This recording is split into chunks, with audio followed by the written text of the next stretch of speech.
The day I found out my sister stole my college fund, I was organising my financial aid documents at our kitchen table. My acceptance letter to Stanford lay beside me. My dream school since I was 12. I'd worked my entire life for this moment, maintaining a 4.0 GPA while juggling 3 part-time jobs to supplement the savings account my parents had started for me when I was born. My name is Mary, and that was the day my family showed me exactly who they were. What do you mean the account is empty? I stared at my mother across the kitchen table, my hands trembling as I held the bank statement. There should be over $40,000 in there. Mom stirred her coffee casually, not meeting my eyes. Sydney needed it more than you did, honey. You're smart. You'll figure something out. The room started spinning. Sydney needed my college fund for what exactly? As if summoned, my sister sauntered into the kitchen wearing designer clothes I'd never seen before. A brand new iPhone peeked out of her Gucci purse. Oh my God, is this about the money? Sydney rolled her eyes. You're being so dramatic. I needed to establish myself socially before starting my influencer career. Image is everything these days. You spent my college fund on clothes and accessories. My voice cracked. Mom, Dad, you let her do this. Dad walked in, newspaper tucked under his arm. Princess, your sister has a real shot at making it big on social media. It's an investment in her future. Besides, you can always go to community college. I felt like I'd been slapped. An investment? What about my future? I got into Stanford, Sydney laughed. Actually laughed. Please. Like you could handle Stanford anyway. You should be thanking me for saving you from embarrassing yourself. Mary, Mom sighed. We always knew Sydney had that special something. You're more practical. You'll be fine wherever you go. I stood up so quickly my chair toppled backward. Practical? I worked 3 jobs while maintaining perfect grades. I earned that money. It was meant for my education. Oh, stop being so selfish, Sydney snapped. I already have 10,000 followers. Once I hit it big, I'll pay you back double. When did you take it? I demanded. How long have you all been lying to me? Mum and Dad exchanged glances. We transferred it to Sydney's account about 6 months ago, Dad admitted. She had a solid business plan. 6 months, I interrupted. While I was working overtime at the diner, while I was applying for scholarships. Look what I got with it, Sydney twirled, showing off her outfit. Don't you think I look amazing? This is what success looks like, Mary. Something inside me broke. I walked to my room without another word, pulled out my suitcase and started packing. My hands were steady now, my mind clear. I could hear them talking in the kitchen. She'll get over it, Mum was saying. She always does. Should we check on her? Dad asked. Let her throw her little tantrum, Sydney replied. She's just jealous of my potential. I zipped up my suitcase and walked back to the kitchen. I'm leaving. Don't be ridiculous, Mom scoffed. Where would you go? Anywhere but here. I pulled out my phone and dialed my friend Brady's number. Hey, can I crash at your place for a while? Of course, he answered immediately. Everything okay? I'll explain when I get there. I hung up and faced my family one last time. You know what's funny? I always knew Sydney was your favourite, but I never thought you'd steal from me to prove it. We didn't steal anything, Dad protested. We redistributed family resources. Save it. I headed for the door. I hope those followers are worth it, Sydney, because you just bought them with my trust and respect. Mary, don't be dramatic, Mom started. I'm not being dramatic. I'm being practical, remember? And practically speaking, I no longer have a family. I walked out, wheeling my suitcase behind me. As I reached the sidewalk, I heard Sydney call out, "You'll regret this when I'm famous." I didn't look back. I had exactly $342.87 in my personal account, a part-time job at a diner, and an acceptance letter to a school I could no longer afford. But I also had something else. A burning determination to prove them all wrong. Brady was waiting for me when I arrived at his apartment 20 minutes later. One look at my face and he knew something was seriously wrong. Want to talk about it? He asked, helping me with my suitcase. I took a deep breath. Yeah, but first, I need to figure out how to apply for student loans. I'm going to Stanford with or without their help. Living out of Brady's spare room wasn't exactly the fresh start I'd imagined for myself, but it was better than going back home. The first week was the hardest. I'd wake up confused, reaching for my childhood alarm clock before remembering where I was. "You need to eat something," Brady insisted one morning, sliding a plate of scrambled eggs across his kitchen counter. "You've got that financial aid meeting at Stanford today." I pushed the eggs around with my fork. "What's the point? Even with loans and aid, I'm still short by thousands." "Then we'll figure something out." Brady sat beside me. "But you're not giving up. I didn't watch you work your ass off for 4 years just to let your sister's shopping spree derail your future." The financial aid officer's name was Rachel, and she changed my life that afternoon. "Your situation is unusual," she said, reviewing my documents. "But not impossible. Tell me, Mary, how badly do you want to attend Stanford?" "More than anything," I replied without hesitation. "I'll work 3 jobs if I have to." Rachel smiled. "That won't be necessary. There's a work-study program in my department. It won't cover everything, but combined with loans and a partial scholarship, I think we can make this work. The catch is, you'll need to take a reduced course load. It might take 5 years instead of 4. "I'll take it," I said immediately. "I don't care if it takes 10 years. That evening, I picked up an extra shift at the diner to celebrate. The irony wasn't lost on me, celebrating the chance to work more by working more. As I refilled coffee cups, my phone buzzed with a text from Sydney. "OMG sis, just hit 15K followers. Told you this was a good investment. Miss you." I deleted it without responding. Months passed. I settled into a routine. Classes in the morning, work-study in the afternoon, diner shifts at night. Brady's spare room became my sanctuary, decorated with second-hand furniture I'd picked up from yard sales. "You should see their Facebook posts," Brady said one evening as we shared takeout. "Sydney's influencer career isn't exactly taking off. Your dad's business isn't doing great either." "I don't want to know," I replied, focusing on my noodles. "They're not my problem anymore." But late that night, I found myself scrolling through their profiles. Sydney's follower count had plateaued. Her latest posts were mostly ads for sketchy weight loss teas. Mum's usually cheerful updates had taken on a worried tone, with vague references to challenging times and keeping faith. The next morning, Rachel caught me yawning during our work-study shift. "Late night?" she asked, handing me a stack of files to organize. "Just thinking too much." I hesitated. "Can I ask you something? How do you know when you've made the right choice?" Rachel set down her coffee. "Is this about your family? How did you—" "Mary, you're not the first student I've seen whose family let them down. But you're one of the few who turned that disappointment into determination." She leaned forward. "The right choice isn't always the easy one. Sometimes it's the one that hurts, but helps you grow. I just feel—" I searched for the words. "Lost, sometimes. Like I'm floating without an anchor."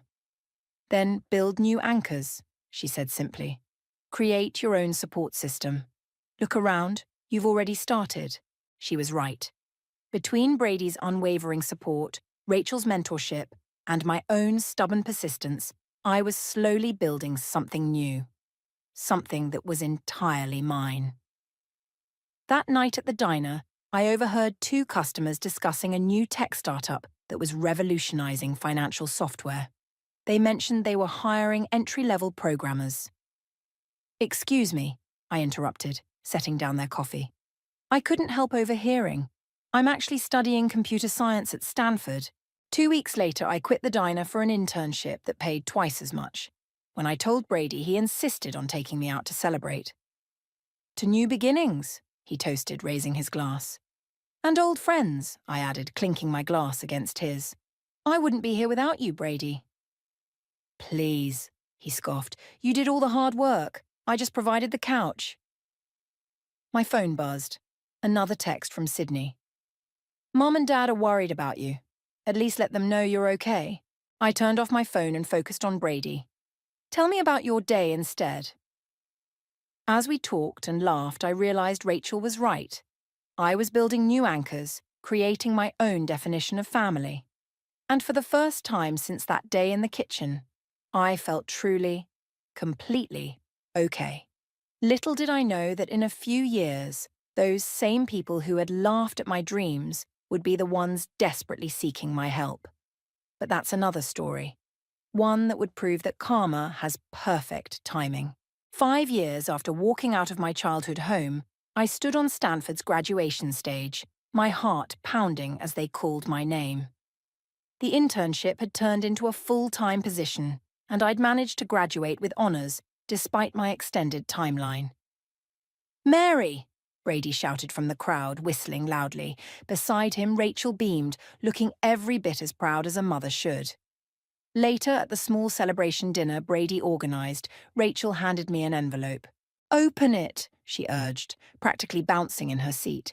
Inside was a job offer, Director of Student Financial Services at Stanford. "But that's your job," I said, confused. "Was my job," Rachel corrected. "I'm moving to the Dean's office, and I recommended you as my replacement." "You've lived it, Mary. You know what these kids are going through. Who better to help them?" I looked at the salary figure and nearly choked on my wine. It was more money than I'd ever imagined making, especially combined with my tech job, which I'd decided to keep part-time. "Speech!" Brady called out, raising his glass. "To the two people who became my real family," I said, my voice thick, "who believed in me when my own family wouldn't. Speaking of family," Brady said carefully, sliding his phone across the table, "you might want to see this." It was a local news article. "McCoy Technologies files for bankruptcy," the headline read. My father's company, once the pride of his life, was failing. The article mentioned mounting debts and mismanagement. "There's more," Brady added. "Sydney's influencer career." Well, I pulled up her Instagram. Her follower count had dropped dramatically, and her last post was a tearful video about being scammed by a fake modelling agency. She'd lost thousands of dollars, probably what remained of my college fund. "Are you okay?" Rachel asked softly. "Honestly, I feel nothing." I handed the phone back to Brady. They made their choice 5 years ago. The next morning, I walked into my new office at Stanford, ready to start my first day. By lunch, I'd already helped 2 students figure out their financial aid options. As I was reviewing a third case, my office phone rang. "Mary?" "It's Mom." My hand froze over the paperwork. "How did you get this number?" "Your old friend Jessica works in administration. Please don't hang up." Her voice cracked. "We need to talk." "We needed to talk 5 years ago," I replied coldly, "before you let Sydney steal my future." "She didn't steal—" Mom caught herself. "Look, things are difficult right now. Your father's business, Sydney's investments. We're losing the house, Mary." "That sounds like a personal problem." "We're family," she pleaded. "Family?" I laughed. "Family doesn't steal from each other. Family doesn't dismiss dreams as impractical. Family doesn't—" "We made a mistake," she interrupted. "We know that now. Please, can we just meet? Have dinner? Your father and Sydney will be there. We need to make things right." I was about to refuse when Rachel's words from years ago echoed in my mind. Sometimes the right choice is the one that hurts but helps you grow. "Fine," I said finally. "Thursday night. Send me the details." After hanging up, I called Brady. "They want to meet," I told him. "Are you going?" "Yes." I took a deep breath. But not for them. For me. I want them to see exactly what they threw away. That evening, I stood in front of my mirror, adjusting my blazer. My reflection showed someone different from the broken girl who'd fled with a single suitcase. This woman was successful, confident, and, most importantly, whole. My phone buzzed with a text from Sydney. "Can't wait to see you, sis. We have so much catching up to do." I thought about all the times I'd dreamed of this moment, of showing them how wrong they were about me. But now that it was here, I realized something important. I didn't need their validation anymore. "You don't have to do this," Brady said when I called him again. "I know." I grabbed my car keys. "But I want to. Besides, I'm curious to see what they think constitutes making things right." "Want me to come with?" "No," I replied, thinking of the folder I'd prepared with bank statements, achievement certificates, and my new business cards. "I can handle this." As I drove to the restaurant, I thought about how life has a way of coming full circle. 5 years ago, they'd laughed at my dreams. Now they needed my help. The irony wasn't lost on me, but I wasn't the same person they'd betrayed. I was stronger now, wiser, and I had a feeling this dinner was going to be very interesting indeed. The restaurant they chose was significantly less upscale than the ones they used to frequent. I spotted them immediately. Mom nervously adjusting her knockoff handbag, Dad's shoulders slumped in his worn suit, and Sydney picking at her chipped nail polish. "Mary!" Sydney jumped up, arms outstretched for a hug I didn't return. Her designer clothes were gone, replaced by fast fashion basics. "Let's skip the pretense," I said, taking my seat. "You didn't invite me here for a family reunion." Mom's face fell. "Can't we at least catch up first? You look different." Success does that to a person. I placed my folder on the table. "So, who wants to start?" "Dad, how's the business?" He flinched. We've hit a rough patch."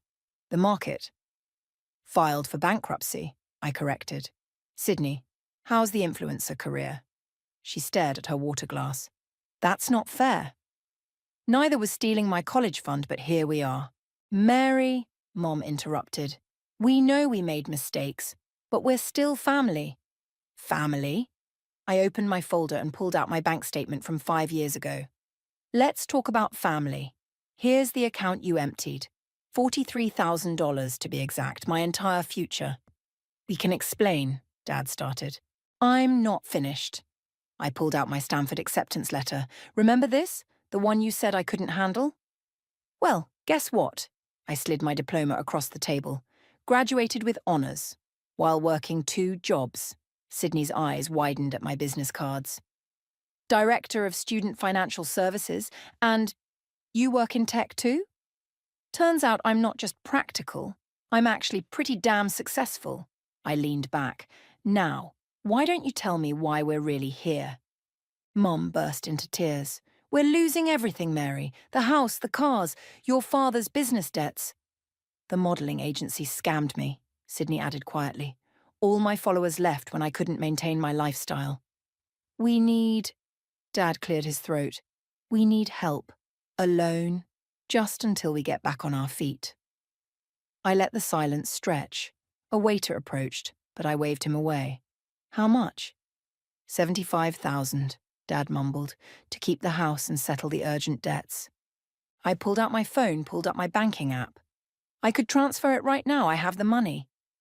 Their faces lit up with hope. "But before I do," I continued, "I want you to explain something to me. That day in the kitchen, when you told me I wasn't special enough for Stanford, did you believe that?" "We were wrong," Mom whispered. "We were so wrong." "That's not what I asked." I put my phone away. "Did you believe it?" Sydney spoke up, her voice small. "I did. I thought I was better than you, that I deserved it more. And now I know I was just entitled and stupid." She wiped her eyes. "I ruined your dreams for Instagram likes." Dad reached across the table. "Princess, please, we can't lose the house. Your mother and sister will have nowhere to go." I stood up, gathering my folder. "I'll think about it." "That's it?" Sydney's voice cracked. "You're just leaving?" "Unlike some people, I don't make major financial decisions on impulse." I pulled on my coat. "I'll contact you with my decision in 3 days." "Mary, wait," Mom called as I turned to leave. "What happened to you? You used to be so sweet." I paused, looking back at their desperate faces. "I grew up. I learned that sometimes the people who should love you the most are the ones who hurt you the worst. And I learned that I'm worth more than you ever thought I was." "We know that now," Sydney whispered. "No," I corrected her. "You know you need me now. There's a difference." As I walked to my car, my phone buzzed with a text from Brady. "How'd it go?" I typed back, "They need 75K. They're desperate." His response was immediate. "What are you going to do?" I smiled, thinking of the document I'd asked my lawyer to draw up yesterday just in case. Something they'll never expect. Because while they thought they were asking for a loan, I had a different proposition in mind. One that would make them face exactly what they'd done to me, dollar by dollar, day by day. They wanted my help? Fine. But this time, we'd do it my way. And my way involved a contract that would make them understand the true cost of betrayal. I started my car, already drafting the terms in my head. 3 days. In 3 days, they'd learn exactly what kind of woman their practical daughter had become. 3 days later, I walked into my lawyer's office where my family was already waiting. Their faces lit up with hope when they saw me. Hope that quickly faded when they noticed the thick contract I was carrying.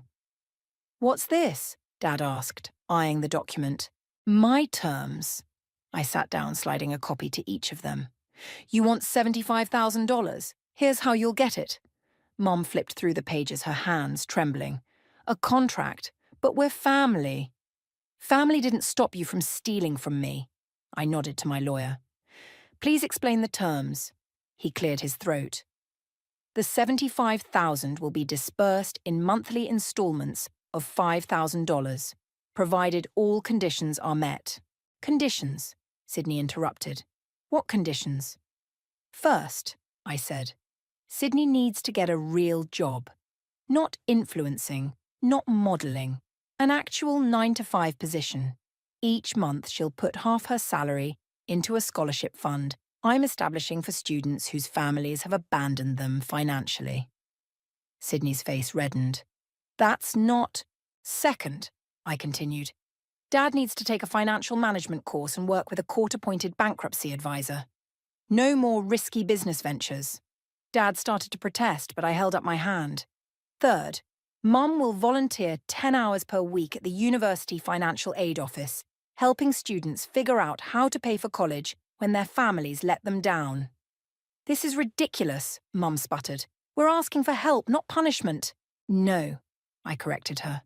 "You're asking for money. I'm offering a chance at redemption. There's more." My lawyer turned to the next page. "The house will be sold. A smaller, more affordable property will be purchased with part of the funds. The remaining money will go toward debt settlement." "Sell the house?" Dad exploded. "That's our home." "No, it's a symbol of your pride that you can no longer afford." I leaned forward. Just like my college fund was supposed to be untouchable. But here we are. Sydney was reading through the contract, her face pale. "It says here we have to attend family therapy?" "Monthly sessions, all of us." I met their shocked stares. "You want to talk about family? Let's talk about it with a professional who can help us unpack exactly what happened 5 years ago. And if we refuse?" Mum's voice was barely a whisper. "Then you get nothing." I stood up. "You have 1 hour to decide. I'll be in the coffee shop downstairs." Brady was waiting for me there. "How'd they take it?" "About as well as expected." I stirred my coffee. "They thought I'd just write a check and forget everything that happened." "Will they sign?" "They don't have a choice. The bank's foreclosing next month and Sydney's credit is destroyed from her failed influencer ventures." 45 minutes later, my lawyer called. They were ready to talk. I returned to find them huddled together, looking defeated. "Before you sign," I said, "I want you to understand something. This isn't about revenge. This is about accountability." "It feels like punishment," Sydney muttered. "Really? Because to me it feels like an opportunity, the kind you didn't give me." I pulled out my own pen. "I'll sign first, to show you I'm committed to this. All of it, including the therapy." Dad picked up his pen next. "We really don't have a choice, do we?" "You always have a choice, just like you had a choice 5 years ago." I watched as he signed.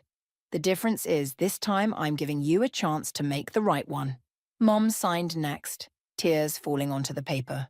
Sydney was last, her signature shaky but determined. "What now?" she asked. "Now," I said, gathering the contracts. "You start over. Just like I had to. The first installment will be transferred tomorrow. Sydney, I have 3 job interviews lined up for you next week. Dad, your first financial management class starts Monday. And the therapy?" Mom asked. "First session is Thursday at 6 p.m. Don't be late." I handed them each a copy of the signed contract. "Welcome to your fresh start. Try not to waste it this time." As they filed out, Sydney lingered behind. "Why are you really doing this?" You could have just said no. I thought about the scared girl I'd been, packing her bags with shaking hands, about Brady's spare room and Rachel's kindness, about late nights studying and early mornings working. Because someone once told me that the right choice isn't always the easy one. I met her eyes. Sometimes it's the one that hurts but helps you grow. She nodded slowly, understanding dawning in her eyes. As she left, I pulled out my phone to text Brady. They signed. All of them. His response came quickly. "You're either the most forgiving person I know or the most brilliant." I smiled, thinking of the journey ahead. Maybe I'm both. The first therapy session was as uncomfortable as I'd expected. We sat in a semicircle, the tension thick enough to cut with a knife, while Dr. Roberts observed us with practiced patience. "Let's start with that day," she said. "The day Mary discovered her college fund was gone." "Do we have to?" Sydney squirmed in her seat. "Yes," I said firmly. "We do." "I remember feeling justified," Sydney admitted after a long pause, "like I deserved it more because I had this grand plan to be famous. And now?" Dr. Roberts prompted. "Now I'm working as a junior administrative assistant, making coffee for people Mary's age who are already executives." Sydney's voice cracked. "I wasted everything. Her money, my time, my reputation." Mom reached for her tissue box. "We enabled her. We really thought, that I wasn't worth investing in," I finished. "That I was just the practical one, the backup plan." "No," Dad protested.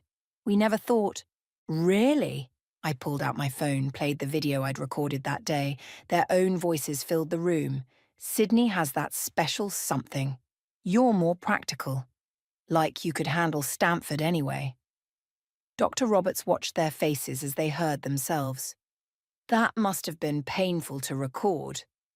"I listen to it sometimes," I admitted, "when I'm doubting myself. It reminds me how far I've come." Sydney burst into tears. "I was horrible. I can't believe I laughed at your dreams." "Sydney," Dr. Roberts said gently, "why do you think you did that?" "Because I was terrified of failing." The words exploded out of her. "Mary always knew what she wanted. She worked hard, had real goals. I thought if I could be famous fast, I could prove I was special too." The session continued, peeling back layers of resentment, jealousy, and misplaced priorities. By the end, we were all emotionally exhausted. In the parking lot, Sydney caught up with me. "I got my first paycheck yesterday." "I know. The scholarship fund received your deposit." "It felt good, actually. Earning something real." She hesitated. "My co-worker mentioned they're looking for someone in the IT department. I thought, maybe I could take some coding classes." I studied her face, searching for any trace of the entitled girl who'd laughed at my ambitions. Instead, I saw something new: humility, maybe even determination. "The community college has excellent night classes," I said finally. "I could help you with the application." The next week, Dad called me to his financial management class. Would you mind sitting in? There's something I need to say." I found him standing at the front of the class, hands shaking slightly. "This is my daughter, Mary," he told the room full of other struggling business owners. "5 years ago, I stole her college fund to finance my other daughter's social media career. I lost everything: my business, my home, and most importantly, my daughter's trust. Don't make my mistakes. Don't let pride blind you to what really matters." Later, over coffee, he showed me his new budget plan. "The bankruptcy advisor says if we stick to this, we could be debt-free in 3 years." "That's good, Dad." "Mary," his voice was small, "I'm sorry, not just for the money, for not believing in you." Mom's transformation was slower, more resistant, but after a month of working in the financial aid office, something changed. "I met a girl today," she told me during our next therapy session. "She reminded me of you. Brilliant, hardworking, but her parents, they didn't think college was necessary for a girl." She wiped her eyes. "I helped her find scholarships, loans, work-study opportunities. I kept thinking about how no one did that for you, how we did the opposite." "Did she get the funding she needed?" I asked. Mom smiled through her tears. "Yes. She starts next semester. Dr. Roberts leaned forward. How did that make you feel, helping her? Like I was finally doing what a mother should do, supporting someone's dreams instead of crushing them. As I drove home that evening, Brady called to check in. How was therapy? Surprising, I answered. They're actually trying, really trying. And how do you feel about that? I thought about Sydney's coding classes, Dad's humility, Mom's gradual understanding. Cautiously optimistic, but also what? Proud of myself. Not for succeeding despite them, but for giving them a chance to become better people. I pulled into my driveway. Even if it took a legally binding contract to make it happen. That's because you're not just the practical one anymore, Brady said. You're the strong one, the wise one. He was right. I wasn't just surviving anymore, I was thriving, and somehow impossibly helping my family learn to thrive too. On my terms this time. 6 months into our contract, I sat in the audience at Sydney's community college, watching her give a presentation for her introductory programming class. Her hands shook slightly as she demonstrated the simple app she'd built, but her voice was steady. And that's how I created my first budgeting application, she concluded, inspired by my own experience with financial mismanagement. During the Q&A, someone asked about her previous career as an influencer. Actually, Sydney replied, meeting my eyes in the audience, that wasn't a career. That was me stealing my sister's future because I was too afraid to build my own. This, learning to code, working a real job, building something useful, this is my career. After the presentation, I found her in the hallway. So, she asked nervously, what did you think? The code needs work, I said honestly, but the concept is solid. A budgeting app for college students. I thought maybe it could help prevent others from making my mistakes. She clutched her laptop. Would you maybe help me develop it further? Before I could answer, Mum and Dad arrived, having slipped in late. Sorry we missed the presentation, Dad said. The financial management class ran long, but look, he pulled out a certificate. Finally completed the course. And I helped 3 students secure full rides today, Mom added. One of them cried. I used to think those tears were dramatic, but now... She trailed off, remembering. How about we discuss Sydney's app over dinner? I suggested. I know a great Thai place nearby. At the restaurant, Sydney spread out her design notes, while Dad reviewed her projected development costs. This could actually work, he said, running the numbers. Small scale at first, but with the right marketing strategy.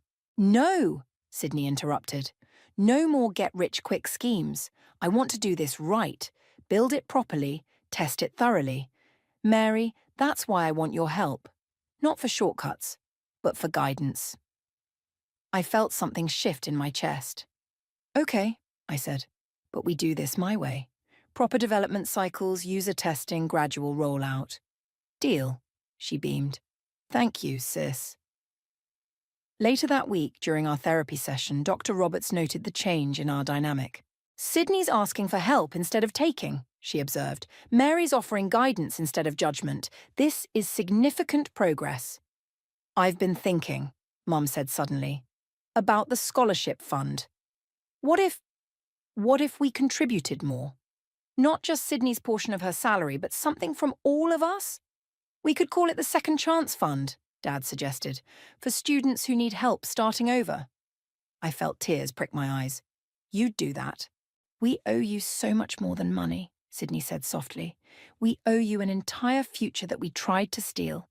Maybe this way, we can help give other students the chance we almost took from you. Dr. Roberts smiled. Mary, how does that make you feel? Validated, I admitted. Like you finally understand what education means, what dreams mean. After the session, Dad pulled me aside. The house goes on the market next week. Are you okay with that? No, he said honestly. But I'm learning that being okay with something isn't as important as doing what's right. We found a smaller place, closer to Sydney's school, and your mum's volunteer work. And your new job? He smiled wryly. Being a junior accountant at 60 isn't exactly what I planned, but it's honest work. That means something now. That night, I met Brady for our weekly dinner. "You're looking thoughtful," he noted. "Sydney asked for my help with her app today. Actually asked instead of assuming or demanding. And? And I wanted to help her. Genuinely wanted to." I pushed my food around. "Is that weird? After everything?" "No," Brady said. "It's growth. On both sides." My phone buzzed. A text from Sydney. "Reviewed your coding suggestions. Makes so much sense now. Thank you for being patient with me. Coffee tomorrow to discuss the next module?" As I typed back yes, I realized something profound. The contract I'd drafted 6 months ago wasn't just changing them. It was changing me too. The walls I'd built for protection were slowly transforming into bridges. "You know what's funny?" I told Brady. "I created that contract to make them understand what they'd done to me, but watching them actually do the work, make real changes, it's healing something in me too." "That's because you're giving them what they didn't give you," he replied. "A chance to prove they can be better." I thought about Sydney's app, Dad's humble new job, Mum's dedication to helping students. Small steps, but real ones. Genuine changes, not just performances for my benefit. "Maybe," I said, "that's what real family does. Not just love each other, but help each other grow." The final payment hit my account on a Tuesday morning. I stared at the notification, remembering the scared girl who'd fled with nothing but a suitcase and determination. Now, sitting in my office at Stanford, I pulled out the contract that had changed everything. My phone buzzed, a message from Sydney. "Check the App Store. We're live." I opened the store and found it immediately. Fresh Start Finance, building better financial futures. Below the description was my sister's name as lead developer, and mine as project advisor. 300 downloads already, Brady said, poking his head into my office. "Not bad for day one." "Did you see the dedication page?" He leaned over my shoulder as I tapped through the app. There it was, in simple text. "To my sister Mary, who taught me that real success comes from hard work, not shortcuts. Thank you for my second chance." The door opened again. Mum, carrying her volunteer coordinator badge and a stack of files. "2 more full scholarships approved," she announced. "The Second Chance Fund is making a real difference. You should see these students' faces when they realize they can actually afford college." "Speaking of the fund," Dad entered behind her, straightening his accountant's tie. "The quarterly reports are ready. We've helped 28 students so far." I looked at them, really looked at them. Mum's pride wasn't about appearances anymore, but about impact. Dad's confidence came from honest work, not risky schemes. And Sydney, she'd traded Instagram filters for computer filters, building something real. "Family therapy in 20 minutes, Sydney reminded everyone joining us. "Dr. Roberts said it's time to discuss ending the formal sessions." "Are we ready for that?" Mum asked. "I think we are," I said, surprising myself. "Look at us. Actually talking. Actually listening." "Remember our first session?" Sydney laughed. "We could barely look at each other." "Because we were all carrying shame," Dad admitted. "Me for failing as a father, Sydney for what she'd done, your mother for enabling it. And me for being angry," I added, "for needing that contract to force you to change." "That contract saved us," Mum said quietly. "Not just financially. It made us face ourselves." Brady cleared his throat. "Speaking of facing things, Mary, should we tell them?" I nodded, standing up. "We're getting married. Small ceremony next month." "Oh, honey." Mom stepped forward, then hesitated. Would it be okay if I helped plan it?" The old fear flickered. Would she try to take over, make it about appearances? But I saw only genuine hope in her eyes. "Actually," I said, "I'd really like that." Sydney wiped her eyes. "Does this mean, are we really family again?" "We're something better," I replied. "We're a family that learned from our mistakes, that grew stronger from our breaks." Dr. Roberts welcomed us warmly when we arrived at her office. "I understand you want to discuss concluding our sessions." "The contract is fulfilled," I explained. "All the terms met, all the payments made." "And how do you feel about that?" I looked at my family, my real family, rebuilt from the ashes of betrayal. I feel like we don't need a contract anymore. They've proven who they are now. By keeping our promises, Dad said. By earning trust back, Mom added. By becoming people worthy of being called family, Sydney finished. Dr. Roberts smiled. Then I have one last assignment. Mary, what would you do if they needed help again? I'd give it, I said without hesitation. Not because of obligation, but because I trust who they've become. And we'd accept it with gratitude, Sydney said, but only after trying to solve things ourselves first. That, Dr. Roberts said, is how I know you're ready. Later at dinner, Brady raised his glass. To the strongest family I know. To second chances, Dad added. To doing the work, Mom said.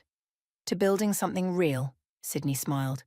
I looked at them, my once broken, now healing family, and raised my own glass. To growing together.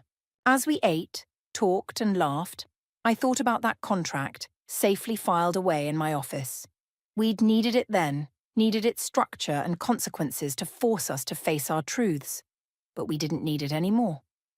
What we had now was stronger than any legal document. It was trust, rebuilt from scratch. Understanding, earned through effort. Love, stronger for having been tested and proven. We had become the family we should have been all along, and that was worth more than any college fund. Ready to go home? Brady asked as we finished dinner. I looked at my family, really my family now, and smiled. I am home.